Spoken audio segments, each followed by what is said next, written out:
할렐루야. 옆에 분 인사하겠습니다.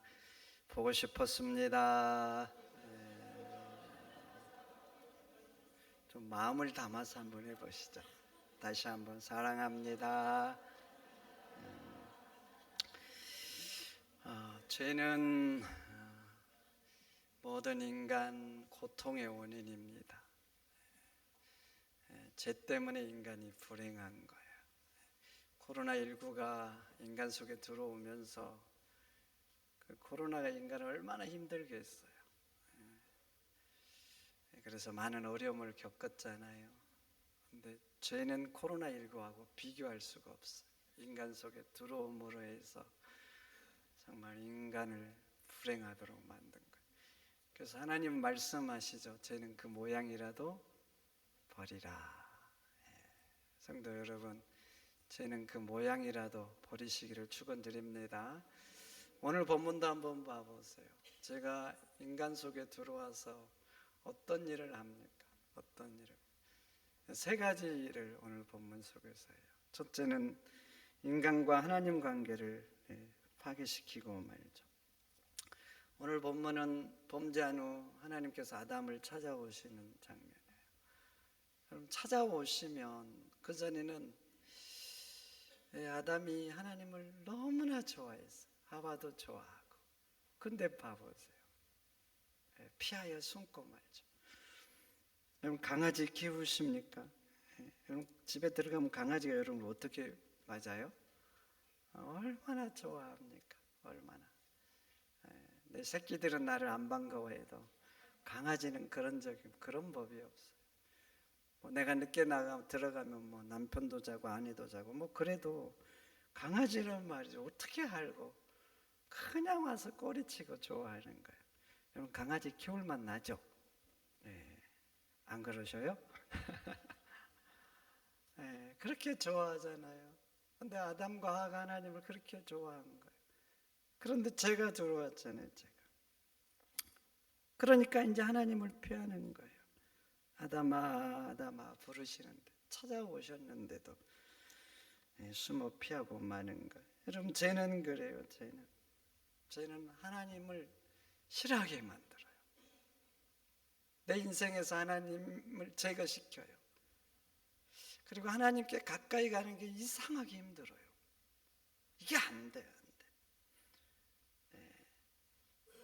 자석 같은 것끼리 만나면 막 밀어내잖아요. 꼭 그래요. 죄는 하나님을 밀어내요. 아담만 그런 게 아니야. 아담만. 오늘날 이 시대도 봐보세요. 예수 믿는 게 때로는 어떤 사람에게 너무나 힘들어요. 너무나. 다른 건 예를 들어서 친구들이 밥 먹자 그래도 쉽게 먹거든요. 교회 가자는 건 안 돼요. 어떤 부부는 자기 아내가 그렇게 사정을 해도, 그렇게 말을 해도 니나 믿어라 그래요. 니나. 이게 말이죠. 정말 신기해요. 그래서 어떤 남편은 자기 아내를 교회까지 태워다 줘요. 근데 교회는 안 들어와요. 자기 자식을 교회에다 태워다 줘요. 근데 자기는 예배 안 해요. 죄는 말이죠. 하나님을 밀어내는 속성이 있는 거예요. 밀어내는. 그런데 봐보세요. 인간이 하나님을 멀리하면 불행인 거예요. 불행.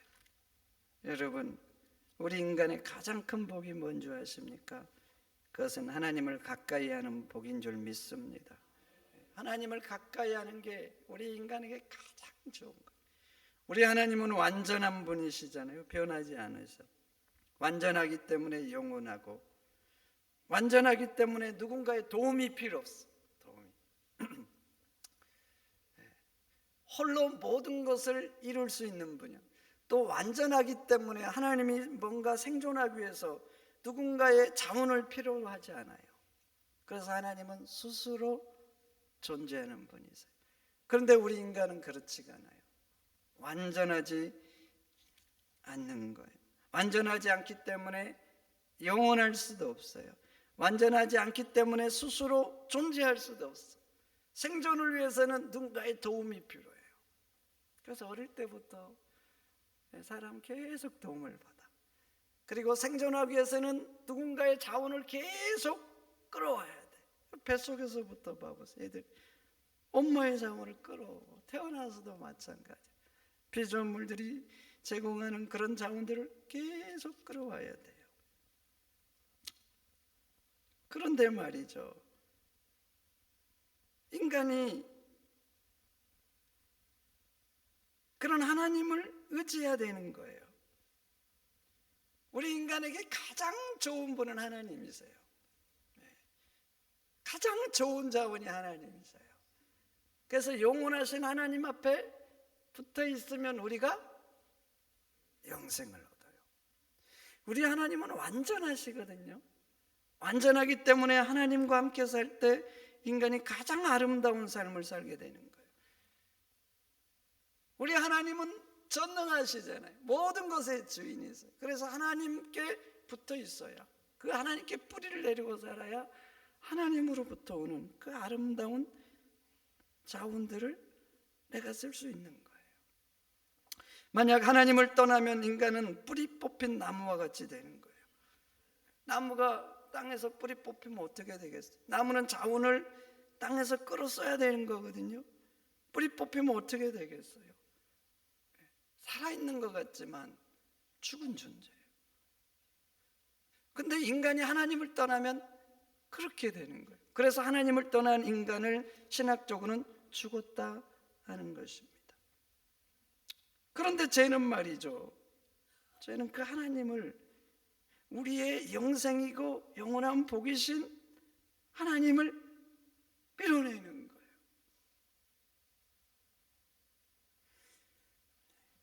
그리고 우리 인간은요, 하나님 안에서만 참된 만족을 누릴 수가 있어요.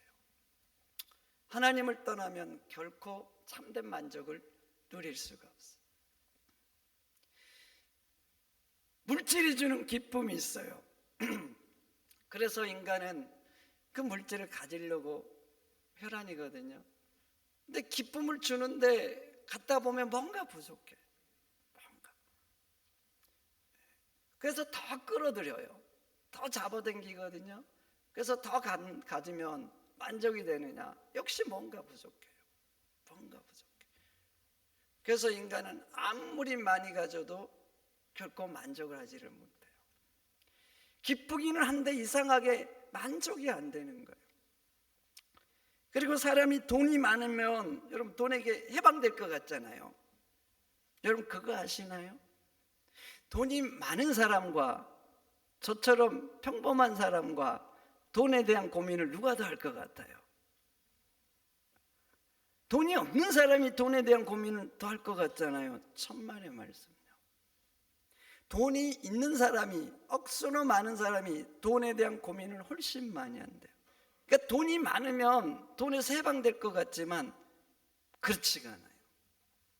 돈이 많으니까 오히려 그 돈이 자기 인생을 얽매이는 거예요.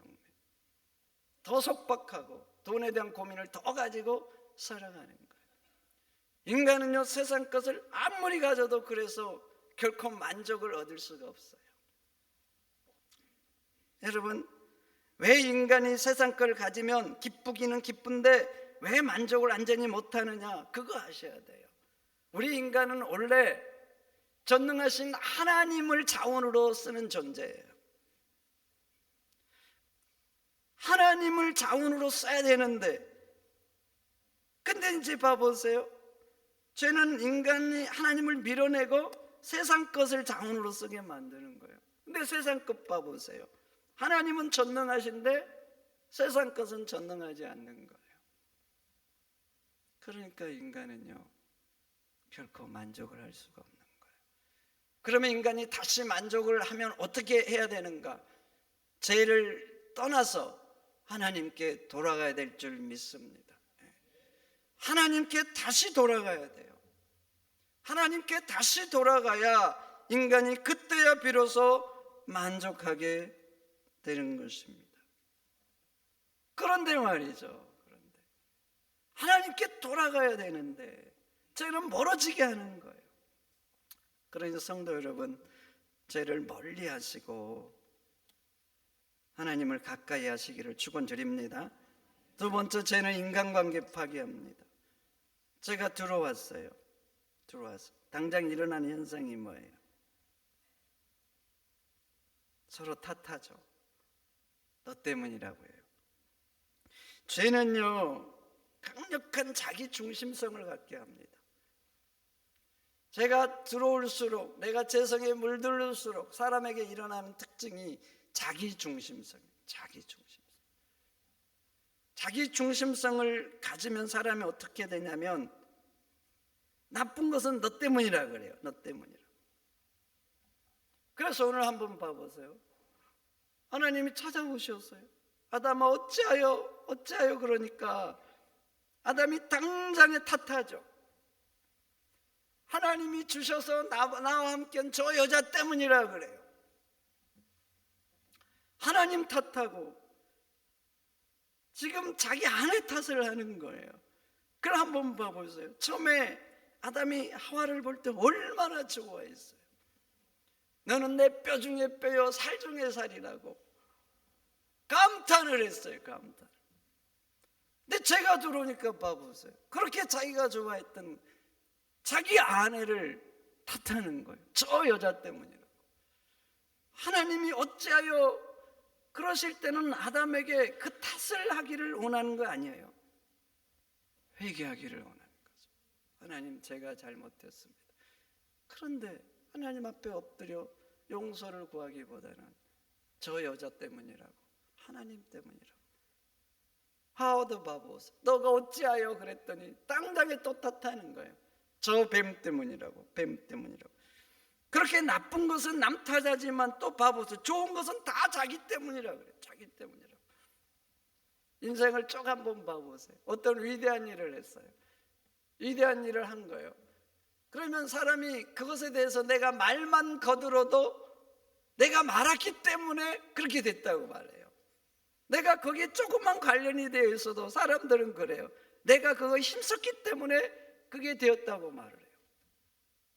죄는 신기합니다. 죄는 신기해요. 나쁜 것은 다 탓해요. 변명하고.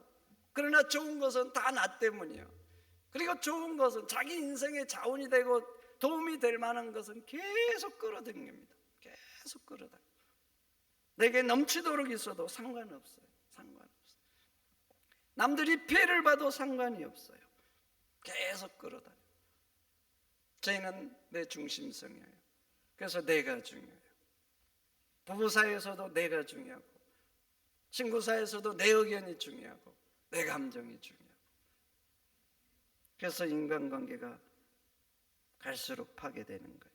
그럼 한번 봐보세요. 이런 자기 중심성을 극복하고 그 중심성을 어떻게 하면 넘어갈 수 있겠어요? 내 의지로, 내 노력으로? 천만의 말씀. 인간은 노력한다고 자기 중심성을 극복할 수 있는 존재가 아니에요. 왜냐하면 죄가 그대로 하는 거예요. 죄가 죄된 본성인 거예요. 본성이 그러기 때문에 극복이 안 되는 거예요. 바닷개가 있었어요. 새끼를 낳는데 새끼가 자꾸만 옆으로 걷는 거예요. 엄마가 답답하면 니는 왜 맨날 옆으로 되냐? 내가 시범을 보일 테니까 엄마 따라서 좀 똑바로. 시범을 보였어요. 바닷개가 앞으로 걸었을까요? 옆으로 걸었을까요? 옆으로 걷죠. 그러니까 이게 본성이 그런 거예요. 그러니까 의지로 안 되는 거예요. 의지. 여러분,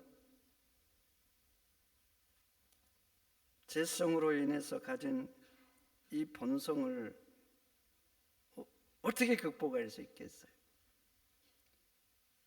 그것은 말이죠, 내 힘으로 되는 게 아니에요. 하나님의 영이신 성령님이 내 속에 오셔서 내 제약된 본성을 지배할 때 극복이 되어지는 것입니다. 그래서 성령 충만을 받아야 돼요. 성령 충만을 받고 그 성령님이 나를 지배해야 돼요. 그래야 비로소 내 중심성이 극복이 되는 것입니다. 사도행전을 봐보세요. 초대교회 사람들이 자기 것을 다 자기 것이라고 여기지 않고 다 내놨다 그래요. 한번 물어볼게요. 자기 것을 다 내놓을 수 있습니까?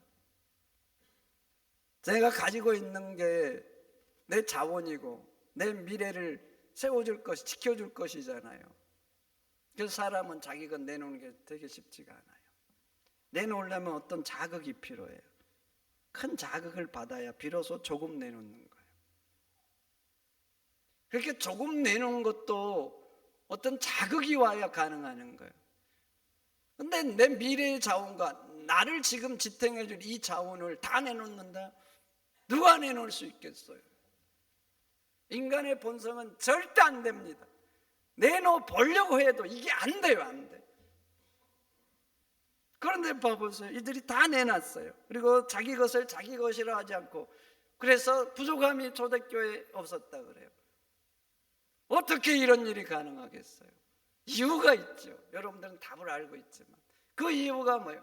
마가 다락방에서 이들이 불처럼 기도하다가 불같은 성령을 받은 거예요.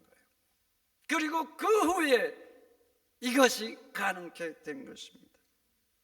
여러분, 누구나가 타자를 위한 존재로 사는 게 아니에요.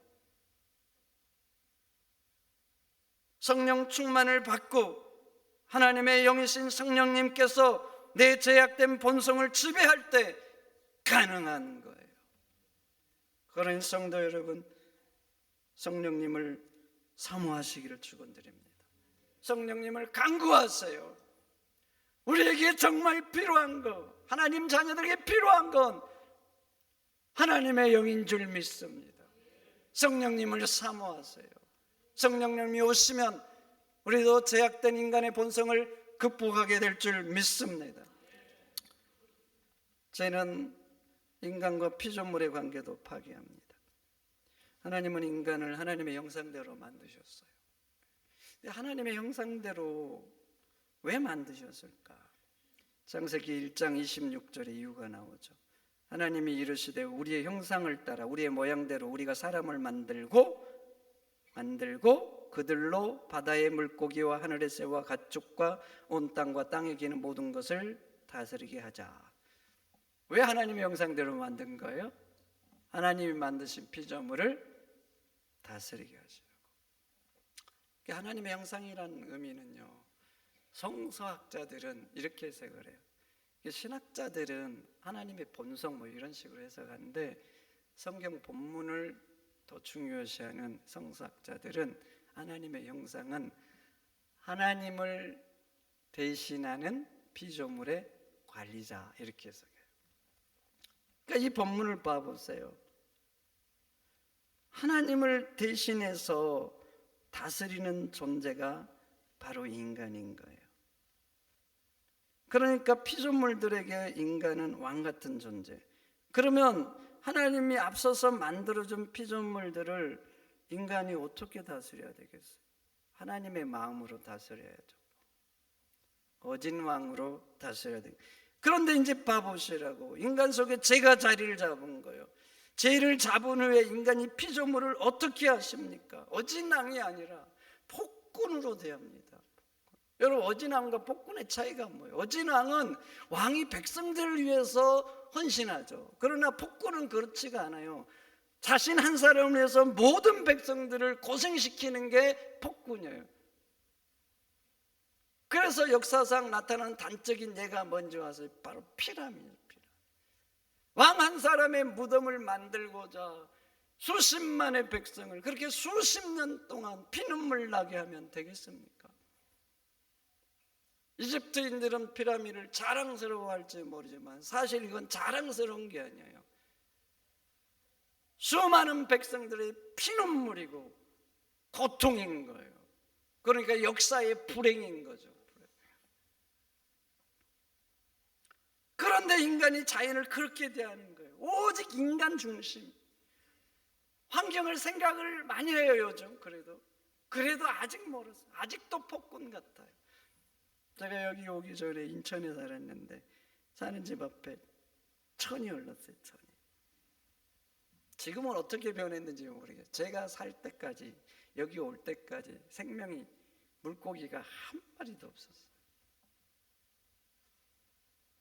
사람들이 쏟아내는 폐수들. 여름철에는 냄새가 나가지고 겨울철은 괜찮아요. 문을 열어놓을 수가 없었어. 그 천에서 올라오는 악취들 때문에. 여러분, 200년 전에 그 천에 수많은 생명들이 있었을 거예요. 근데 인간이 어떤 권리로 그 생명들을 싹쓸이 전멸시켜야 됩니까?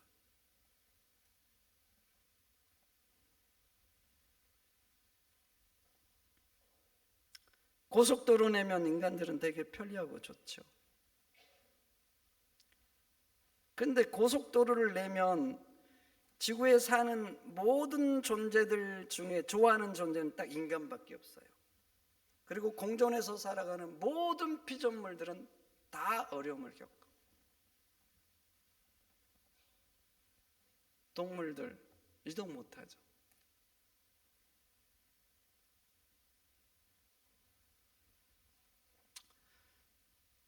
지렁이 한 마리가 그걸 건너갈 수 있겠어요?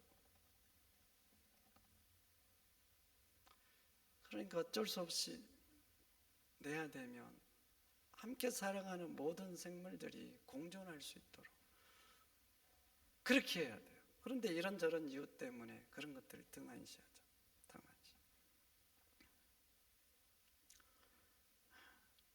그리고 인간들이 사용하고 버린 쓰레기들, 비가 오면 바다로 올라가죠. 그래서 바다에는요 거대한 쓰레기섬이 있다고 합니다. 거대한 쓰레기섬. 그리고 이제 지구만 오염시키는 게 아니라 지구 밖에 우주선을 쏘아 올려가지고, 여러분 많이 아시죠? 그 파편들이 돌아가는데 정말 요즘 뭐 얼마나 많은 우주선들을 쏘아 올리고 그 잔해들이 지금 같이 돌아가면서 우주까지 이렇게 오염을 시키고 있어요. 그렇게 폭군으로 대하니까, 요즘 봐보세요. 폭군으로 대하니까 이 피조물들이 역습을 하죠. 역습. 인간을 역습해요. 그래서 막 이상기후들 뉴스에 막 나오잖아요. 두바이에는 막 이렇게 2년치 비가 뭐 하루 만에 쏟아지고,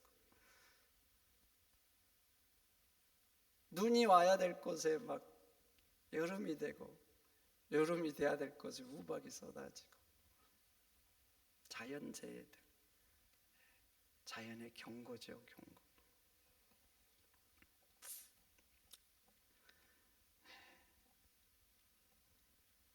여러분들이 편할수록 하셔야 돼요. 편할수록. 누리고 살수록 자연은 고통스러워합니다. 내가 누린 만큼 이 자연들이 나한테 희생을 해야 되는 거예요. 희생을. 지금 우리 대한민국 인구 감소 문제로 힘들어하고 있습니다. 대학들이 소멸 위기에 처해 있고, 또 다음 세대가 지금 세대를 유지하는 것이 힘들어지고, 이 사회적인 문제들이 발생을 하죠. 그러니까 인구가 감소해가지고 일어나는 현상이 지금 현 사회를 유지하기가 어렵다는 거예요. 그럼 한번 물어보고 싶어요. 지금 현 사회를 잘 유지하기 위해서 도대체 언제까지 인구가 늘어나야 되는 거예요? 언제까지 늘어나야 되는 거예요?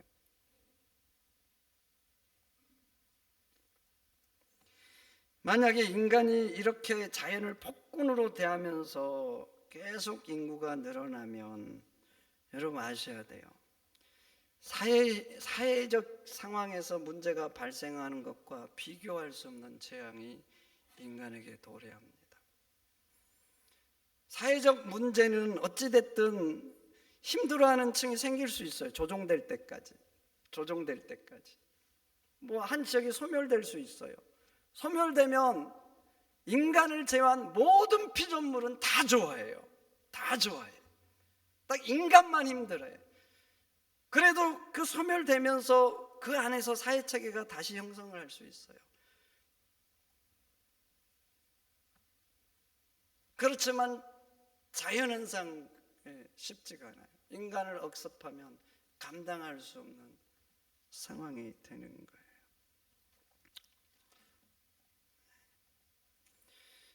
연구에 의하면 말이죠, 사람들이 미국인처럼 살아요. 미국인처럼. 그러면 이 지구의 적정 인원이 인구가 15억이라고 합니다. 15억. 환경 문제, 자원 소멸 문제, 또 생태 보존과 그 회복 능력, 그리고 지구의 지속력, 이런 여러 가지 데이터를 하면은 15억이래요. 우리 대한민국 여러분처럼 만약에 이렇게 살잖아요. 그러면 지구의 적정 인원이 인구가 22억이라고 합니다. 근데 지금 지구 인구가 몇 명입니까? 약 80만, 80억. 근데 이 80억이 잘 살아보려고 몸부림치죠. 잘 산다는 건 뭐예요? 자원들을 막 끌어다 쓸어 내 인생을 편리하게 만든 거예요. 누리면서 사는 거. 그게 잘 사는 거예요, 사실 우리에게 지금. 그렇게 80억이 막 자연을 막 갖다가 희생시키면서 폭군처럼 막 끌어다 쓰면서 자연의 고열을 빨아내가지고 하면서, 그러면서 인구가 막 기하급수적으로 늘어나면 과연 이 지구가, 하나님이 창조하신 이 자연세계가 유지될 수 있겠습니까? 무서운 재앙이 도래하는 거예요. 그래서 피조물들이 고대하는 게 뭔지 아세요? 로마서 8장 19절, 피조물들이 고대하는 것은 하나님의 아들들이 나타나는 것이라고 그래요. 여러분, 이 본문을 깊이 있게 봐야 돼요. 왜 피조물들이 간절히 고대하는 것이 하나님의 아들들이 나타나는 것이겠어요? 무슨 말이겠어요? 하나님의 마음을 가진 사람들이 이 땅에 많아지고 주도권을 가져야 비로소 피조물들이 고통에서 해방되는 거예요. 그래서 제 답은 이거예요. 인구가 무작정 늘어나는 건 반대입니다. 폭군처럼 행하는데 인구가 늘어나면 큰일 나는 거예요. 그래서 제 답은, 그래도 인구가 늘어나면서 현상을 유지하려면 하나님을 잘 믿는 하나님의 백성들이 자식을 많이 낳아야 돼요. 그래서 하나님의 마음으로 이 생태계를 대해야 되는 거예요. 그래야 자연의 역습을 막을 수 있고, 피조물들이, 하나님의 형상을 만든 인간들이 하나님이 원하는 대로 그래도 자연을 대하면서 어진왕으로 살 수 있는 거예요. 그러니 여러분, 인구 문제가 걱정되면 여러분들이 좀 많이 나시기를 축원드립니다. 여러분들이 나시라고. 진심이에요, 진심.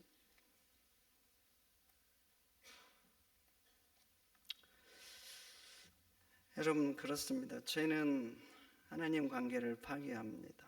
인간 관계도 파괴하고 자연에게 무자비하게 대하게 합니다. 그래서 구원은 또 다른 관점에서 이 세 가지를 회복하는 거예요.